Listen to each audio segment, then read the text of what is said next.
News Channel 9 discovers 2 teachers convicted for having sex with students are still licensed to teach in Tennessee. Good evening, I'm Calvin Sneed. I'm Kim Chapman. The State Board of Education is aware of this, but it still has not revoked those licenses. News Channel 9's Catherine Marchand joins us now live from Ray Middle School, where one of those teachers previously worked. Catherine, how is this possible? Kim, Calvin, I have court records that show both men were charged and pled guilty more than a year ago. Neither one of them is currently teaching, but tonight they still have the licenses that allowed them to teach at schools like the one behind me. A former teacher, now a felon, that appears on the sex offender registry. Billy Hoffman taught here at Ray Middle until 2015. A Sheriff's Department report shows that's when the principal of the school alerted investigators about an inappropriate relationship between Hoffman and a 15-year-old student. Hoffman pled guilty to aggravated statutory rape, but News Channel 9 learned his teaching license is still active.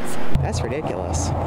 That shouldn't even be allowed. Terry Diedrich has an 8th grader at Ray Middle. I'm very protective, you know, and knowing that, like I said, knowing that that's out there, it shakes me up to know. And Hoffman is not the only person with a valid teaching license convicted of a sexual offense involving a student. Grundy County officials say Swiss Memorial Elementary teacher Tommy Andrews resigned from the school system months after he was arrested for having sex with a high schooler in 2015.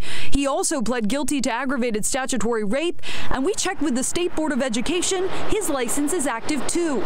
Elizabeth Taylor is the board's general counsel. Why do they still have active licenses? Oftentimes when people are accused of criminal offenses, we allow the criminal justice process to play out to determine whether or not they'll be convicted. But Andrews and Hoffman aren't waiting for their day in court. Court documents show Andrews pled guilty in June of last year. Right now, he's serving a 3-year sentence in a state prison. Hoffman pled guilty in April of last year. Sheriff's Department records indicate he spent 7 months in the Ray County Jail and is already out on probation. Taylor says even though the licenses are active, they've been flagged for state board review, indicating there's a potential problem. We found no evidence the men are currently teaching, but is flagging enough to keep them from teaching again? I think if the system works as it's supposed to and everybody is diligent in doing background checks and consulting the state board when we've placed a flag on somebody's license and we're reviewing it, then that person should not be able to fall through the cracks and be in a Tennessee classroom. But if somebody didn't do their due diligence? Then that's possible. Taylor tells me the process can also take time because there's only one staffer who handles licenses for the whole state, and she has to rely on school districts and law enforcement to provide updates on each teacher's case. But as a parent, Diedrich says the system needs to change. She feels there's no reason a convicted teacher should have a teacher's license. You should know that stuff right away, especially when it comes to kids and the public and everything. You should be pulling that right away. You know, I mean, that's not looking out for the kids. After I contacted the board about this story, they told me the licenses would be revoked at the next regularly scheduled board meeting in October. There have been 5 regular board meetings since the men pled guilty last year.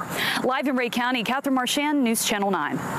Catherine, thank you. Now, the State Board of Education revoked another teacher's license without even discussing it. You remember the story. Former Murray County teacher Tad Cummins is accused of kidnapping his former student and taking her to California.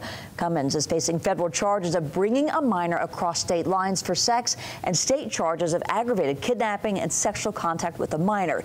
Even though he hasn't gone to trial, the state took his teacher's license in July. We asked the state, the board, why that decision was so quick, and they told us it had to do with the level of evidence in that case. A fire